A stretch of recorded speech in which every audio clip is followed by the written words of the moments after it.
Ho ho ho ho ho ho. How's it going?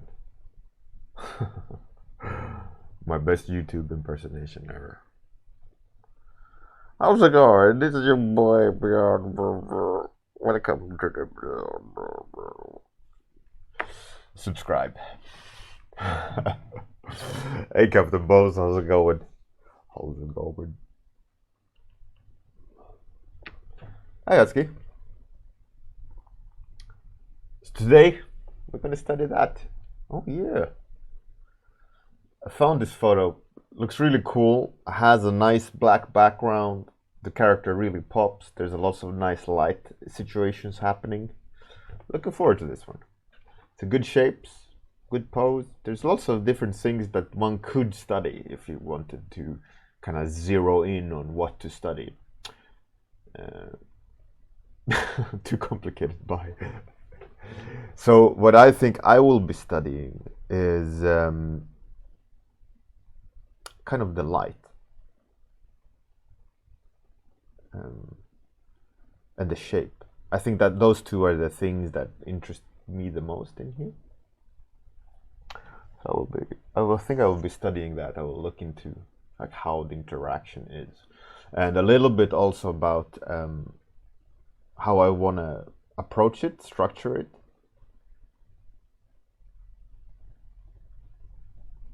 I don't think I'm going to paint on black background. I think I will add the black background because there's a lots of subtleties in the bright values, and I think if you would paint on black, you'd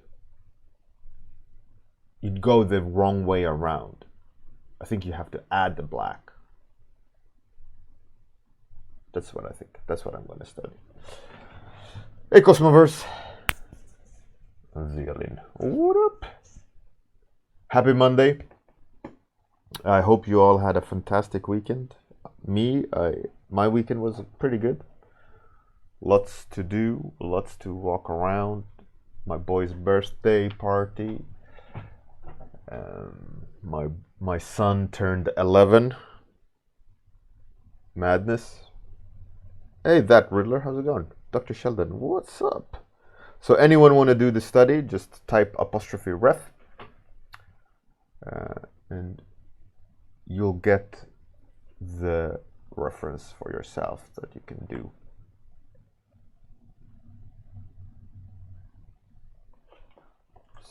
Study Monday.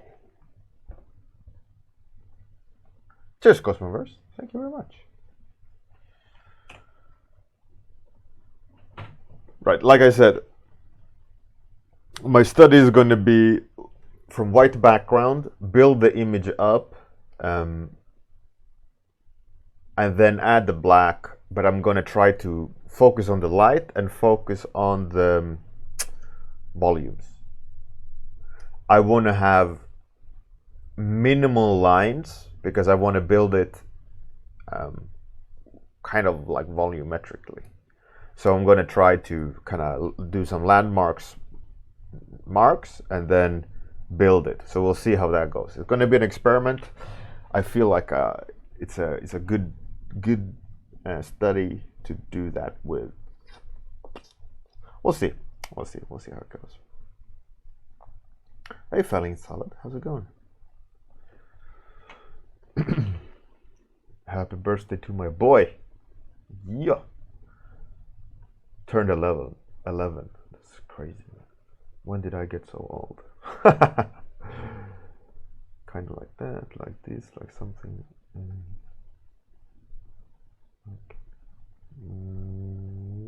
Kinda.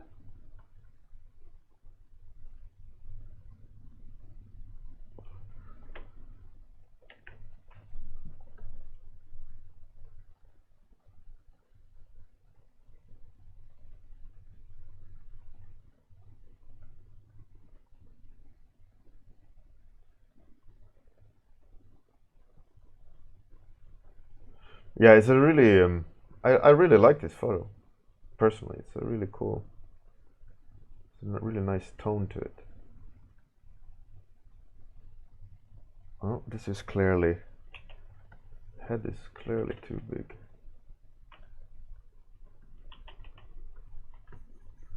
I don't want to jump the gun and jump into color just yet. Like I want to, this is something I always do the mistake with, and something I really gotta start practice away. And it's about jumping the gun too quickly without a solid base, because I found a lot lately catching myself having to repaint areas because I've added complexity to the painting, and then the painting, when the more I push it, the more I see the mistakes that I need to adjust, and because I've built the image up,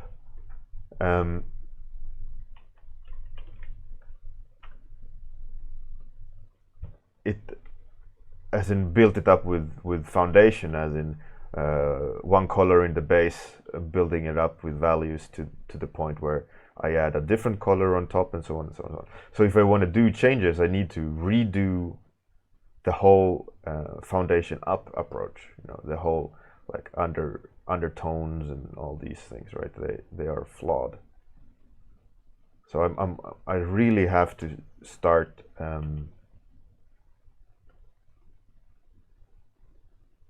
practice that part away. I think it's a bad habit to have, and it's a bad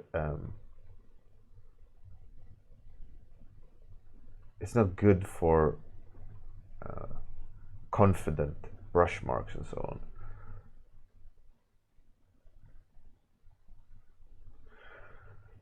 Hey customers, thanks so much for that sweet sub. Yeah boy.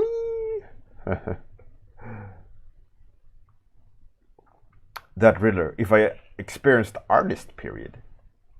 Once in a while, like the last 3 days, everything I'm doing doesn't come out good. In fact, I've never even finished. And right before it made some, and right before it, I made some of my best work yet. Hey, Wanamir, how's it going? Yeah, it's a slump. And there is actually a theory about why this occurs. Is because when and you are almost answering the reason why yourself. Hey Dame Deviant, how's it going? I'm good, Wanamir, thank you. I'm good. Busy, stressed, but overall good. Right, so that Riddler, there is this theory, right? What was happening when you have those kind of slumps, and it's because if you imagine your evolution as an artist is a staircase with vertical and horizontal lines, and each landing on each step is a plateau, right? Where you're going to settle in, and imagine with that staircase goes a curve, a straight line up. So in the cavity of the stairs, you're going to have a discrepancy, right? And then the staircase goes vertically up and touches the line. Does that make sense? Like this, right? Line is C, staircase is the staircase, A is the corner of the step, B is the interaction point, right? So now we know what I'm going to be talking about. So because you pushed a lot of images, you said you did your best work yet, and that is going up the step, right? You're reaching the height of the step, when that is implementation and understanding of your skill set, right? You're mastering a level, right?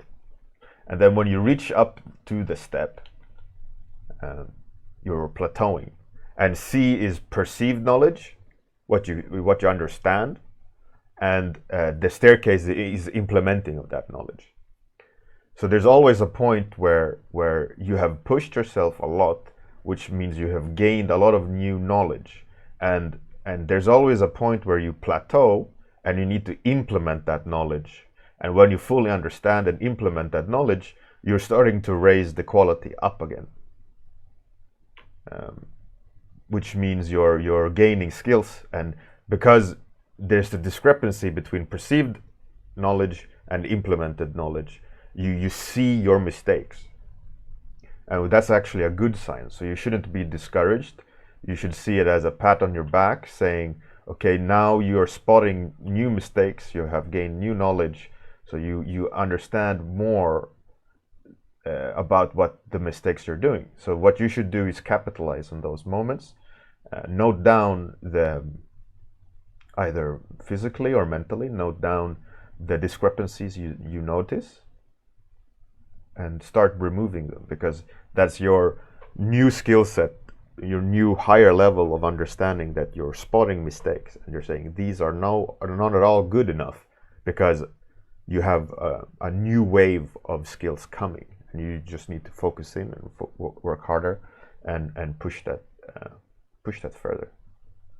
And then you're going to do some cool art, and then you're going to go into a slump, and you're going to go, shit, I am dog's dinner bad. But you shouldn't be discouraged. You should just understand that it's a part of the process, and it's a part of you acquiring new knowledge that you have yet to implement.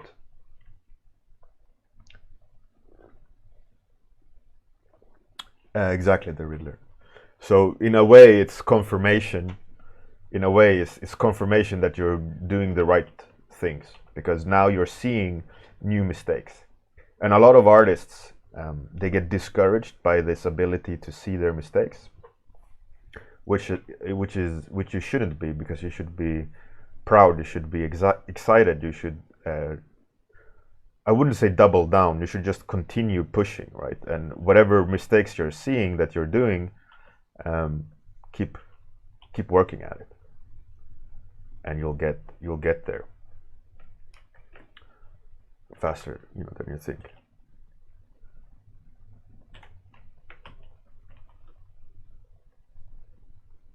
I like that theory. Obviously you can't say it's fact, because who knows, right? But for me, it makes a lot of sense. For me, I can relate to that feeling. I can relate to that through my history through my past as an artist, and how that feels and rings true.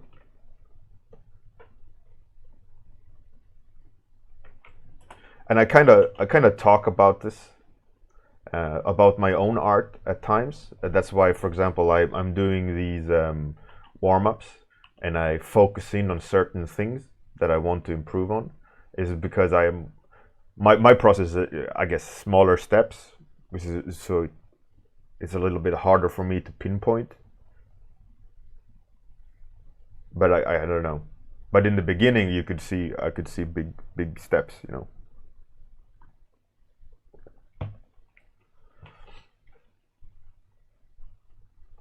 I guess the longer you do something, the less contrast in evolution there will be, unless there is some massive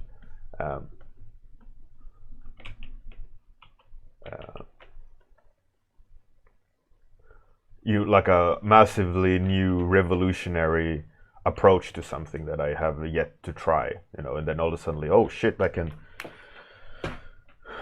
like, oh, I can do this. I had no idea, and then it changes my absolute understanding of what I'm doing. Sometimes that happens, but like I mentioned before, I'm quite aware of my artistic journey. So every year I'm taking a break from art and kind of questioning what I'm doing, and evaluating my steps. This is weird. Why is it? I'm confused. Anyways, this is so strange. I'm messing myself up.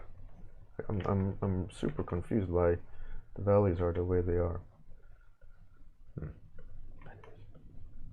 So what I was saying, I'm every year at the end of the year, I'm taking a step back. I'm trying to objectively look at my year of evolution, what I did right, what I did wrong, what I should improve on, what my weaknesses are, what my strengths are, all these things, right? I'm constantly always trying to evaluate and give myself feedback, or I'm questioning myself constantly in terms of, am I making the right moves? Am I enjoying it? Am I having fun? What should I change? Do I like the process I'm currently following? You know. Hey Kirill, how's it going? How's the work hunt?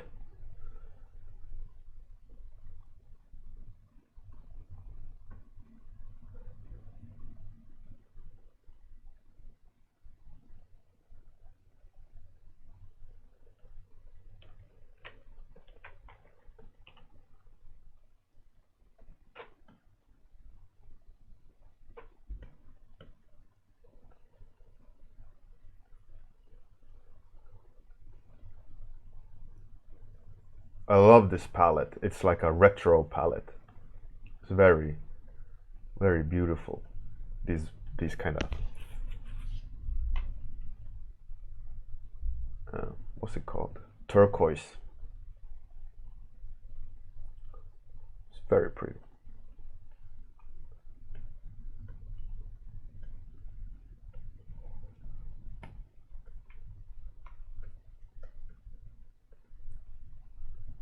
I think that's one of the fascinating things about the life as an artist.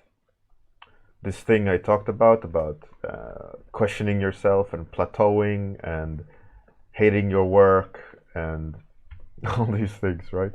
It's such a struggle. It's such a journey. It's such a deep dive into the psyche, especially if you're doing it like professionally.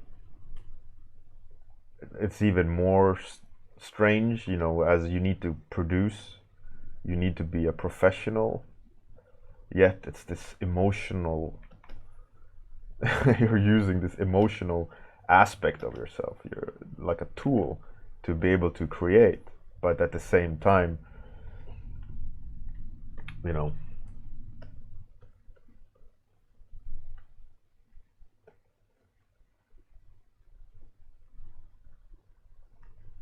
it's so strange.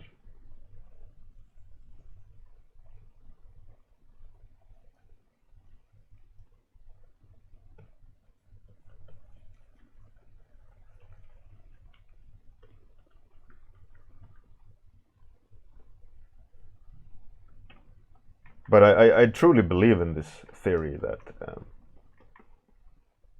you're implementing an understanding, because that's how it has been for me, especially when I was fresh from university and going to Sega, and just had to learn on the job, right? That was my first big game job, in-house,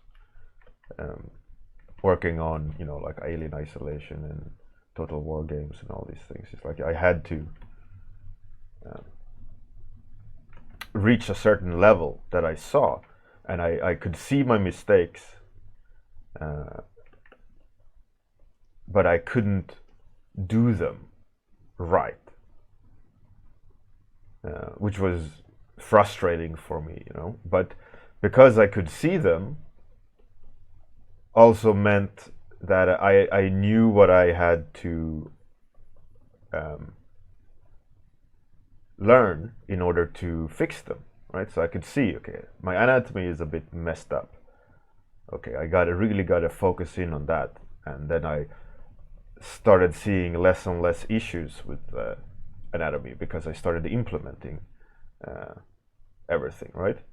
And then color, then this and this, that, and I spotted myself, you know, like I could feel like my thinking is always like this, right? I never I never question myself if I'm worthy. As I see it, it's like, all right, they have hired me for me, right? So obviously I'm doing something right. I am definitely worthy of being here. Otherwise, they wouldn't have hired me, right? That's kind of always been my thinking. So so I was never worried about, if I'm doing absolutely the right or wrong things. I always thought, okay, I'm just going to keep doing me, but aim to be better version of me, right? So that was always my thinking. I've never been like questioning myself to that extent, because I think when you question yourself to that extent, you're counterproductive. You're actually not improving. You're just trying not to fail. I don't know, but yeah, I've never been a like second guessing type person.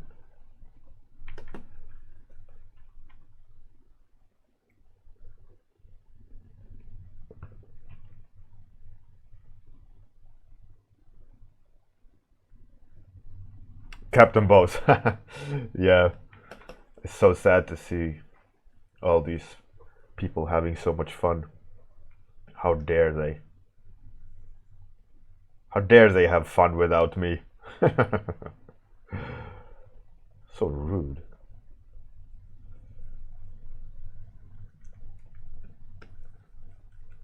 Yeah, so but for me, and that's why I think it's important to surround yourself with an art culture of giving feedback to each other, and having learned the ability to give feedback and analyze and um, what's it called, vocalize, being able to say it in a tangible way what you think is wrong, and not hide from the fact that maybe you are doing something wrong, or um, obviously, if we're gonna think that we are plateauing, and we have observable, our understanding of our implementation is different from the ability to implement it, right? That maybe we are not even understanding something that someone else might understand. And if you spend time trying to help others, you're practicing this ability to look at a piece of art and try to rationalize it, and try to pick holes in it, and also question, is this the right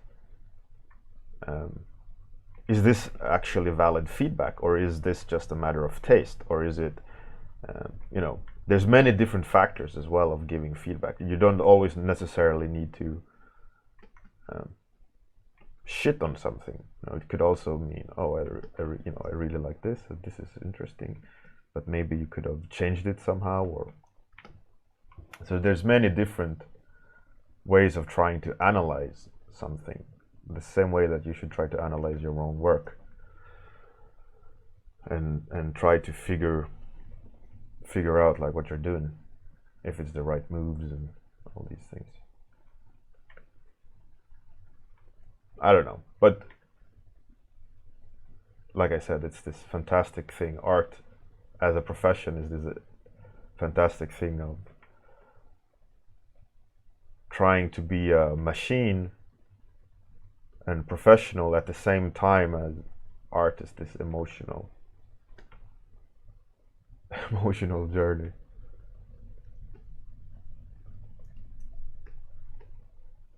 Which is, one would think it's a little bit counterproductive.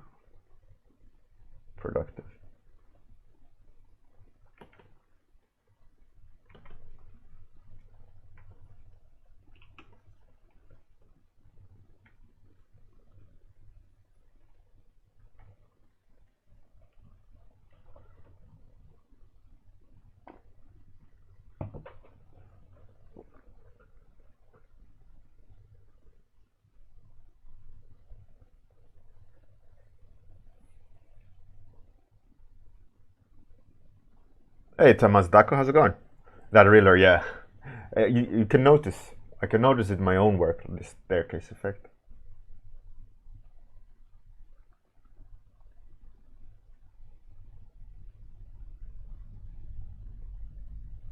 Dame Deviant, yeah, absolutely. And and Zealin, yeah, exactly. But that's an interesting thing. Um, it's an interesting thing that like you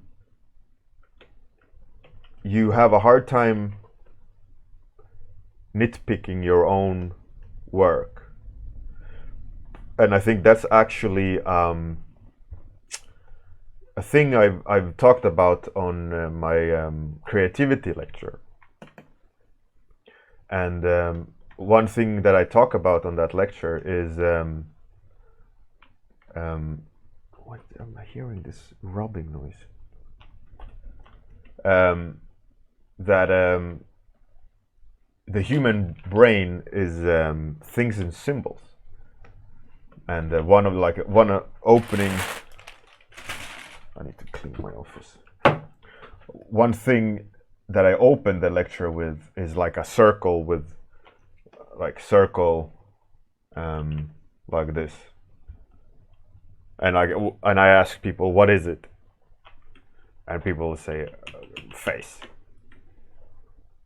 But it doesn't necessarily. It's not the face, you know. It's a circle with things on it. And or it could be a pizza, or it could be, you know. But our brain goes, oh, that's the combination of shapes that is a face, so it's a face. Well, no, it's not a face. And the same with when you're drawing a nose. Like you're not drawing a nose, right? You're drawing a combination of shapes that our brain goes, oh, those shapes, those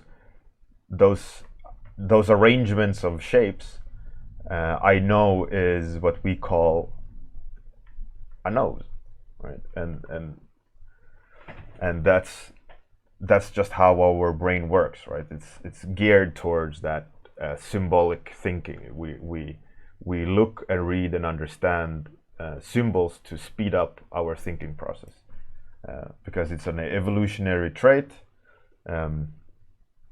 We have learned this behavior because it's a survival skill. It'll help us hunt better. It'll help us spot dangers better.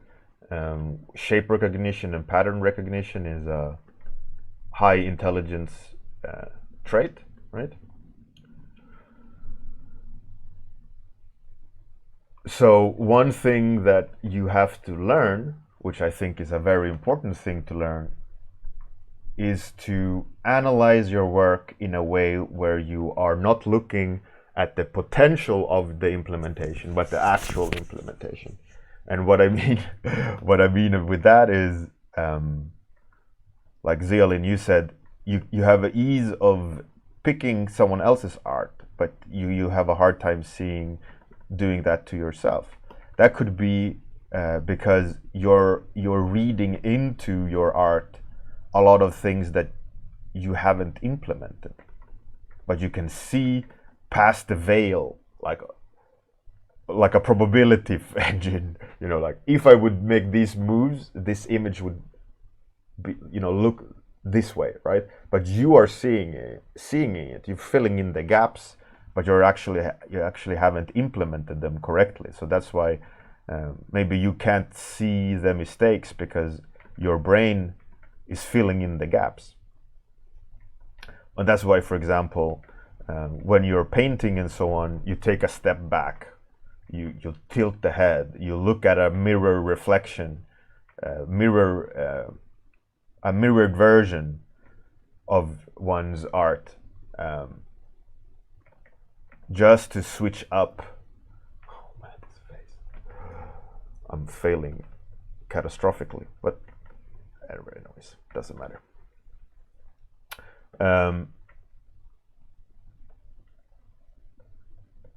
That's why we try all these tricks to switch up how we see things, so that our brain stops filling in the gaps and we're actually seeing it for what it is, for its true value or true implementation of it.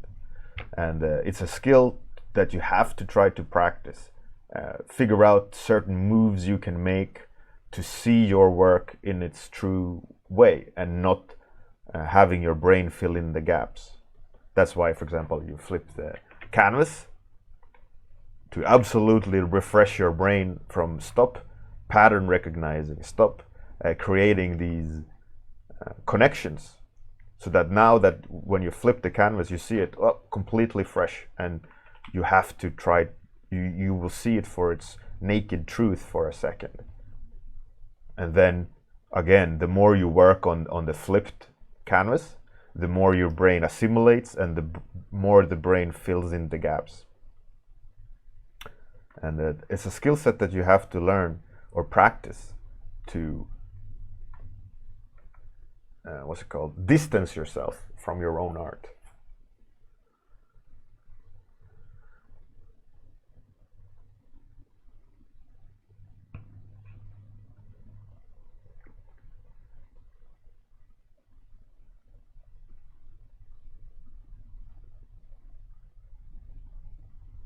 Hey, Scantling.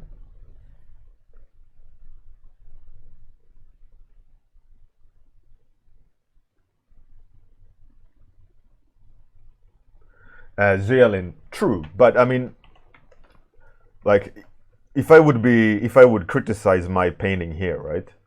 I would start going, okay, what's the major flaw? Not what am all the things I'm doing wrong. What is the biggest mistake I've done?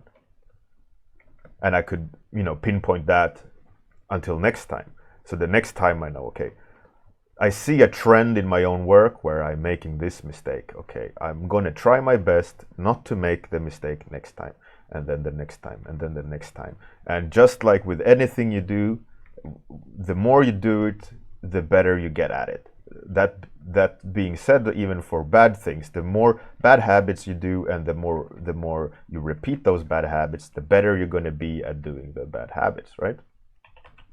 So it's the same. Like, you just do it enough times until it becomes second nature for the good habits, right? And it's the same like I've discussed this on the stream before. Implicit and explicit mind states.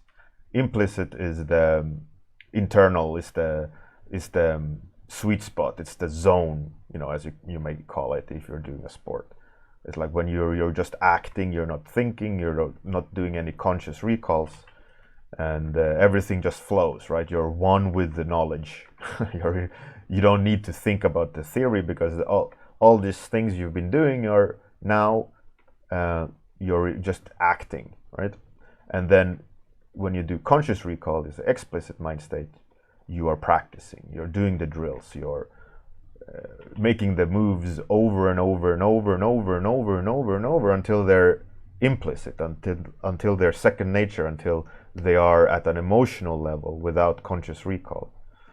And so you spot your mistake, and you drive it out of your system. You practice this new, more positive behavior, and then you have one less thing to worry about, because you've practiced it correct, right? And then next thing, and then next thing. But always try to find the biggest culprit. Are my marks good enough? Are my volumes correct? My proportions are wrong, or what is it that I'm failing the hardest at? Or am I my style where I want it to go? Or all these things. It's down to you, what you feel, what you think is the best moves for yourself, because in the end it's what you like doing, and not what other artists think, right? Because your taste, your life experiences, your way of thinking is exclusive to you. And as an artist, that should also be the journey, that should also be the thinking. Of course, you can always push an artist technically, because technique is different from all the other aspects, but you can always learn technique, but not what you like I mean, that obviously that's wrong. Hopefully you get my point, right?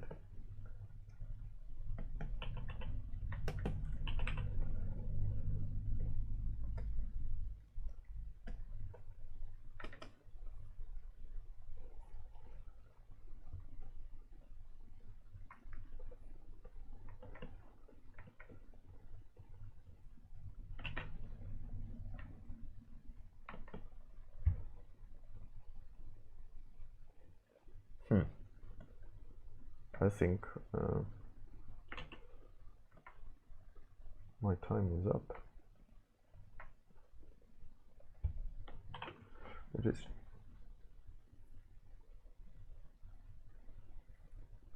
Flow state, exactly, Tomas.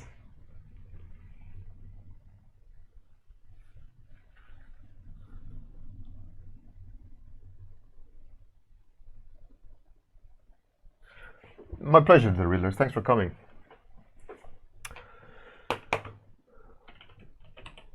So I'm obviously proportionally way off as per usual, even though I tried my hardest. But like I said, it's one of those really bad habits I have that I really, really, really want to limit. And it's all down to foundation.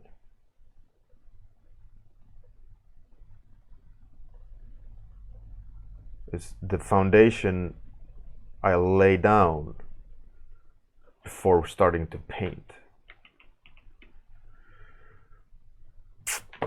Oh well, that's that. I want to add some better red, then I'm going to call it a...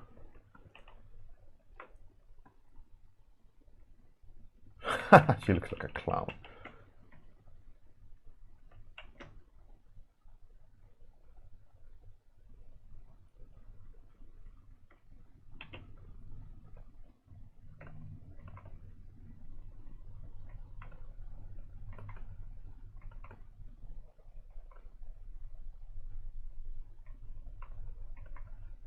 Ah, it'll have to do. I can't sit and fiddle. Vad gör dig? You are late.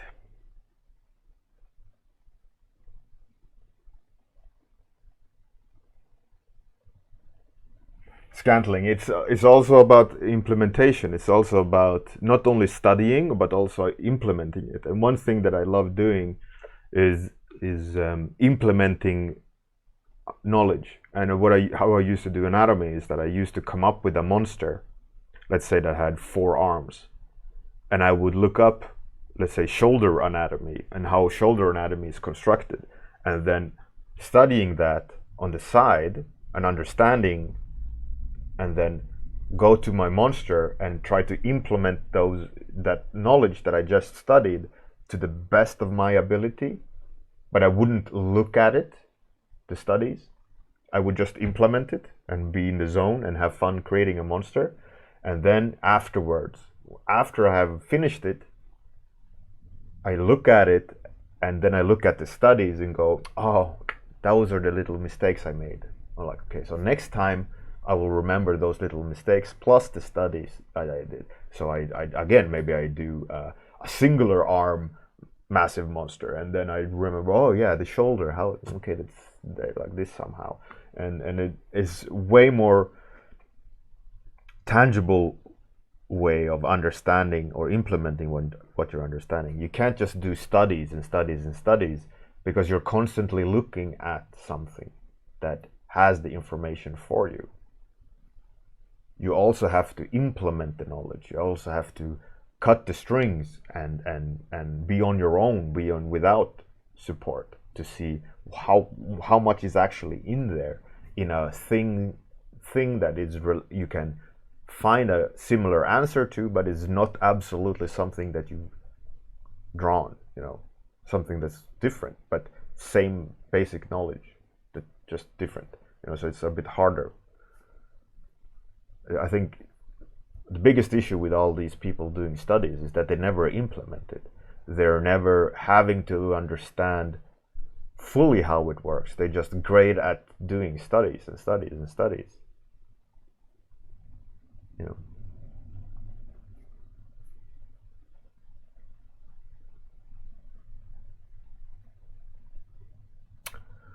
Kirill, yeah, I know.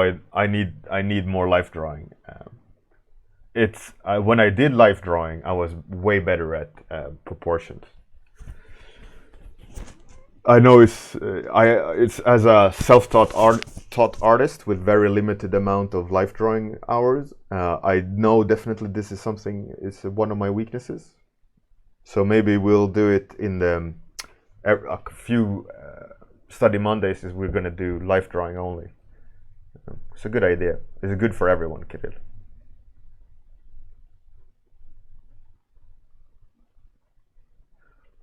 All right, let's find someone to raid.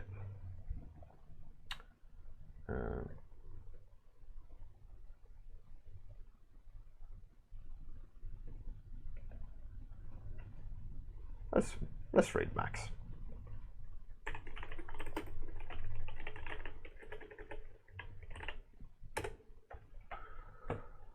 As per usual, I'm gonna go to the raid after the outro. So don't go anywhere. Max is a great illustrator. See you guys tomorrow morning. Good night if you're that part of the world. Have a fantastic day in this part of the world. Whew, gotta get those studies. My pleasure. Have a good one. Outro time and then toodles.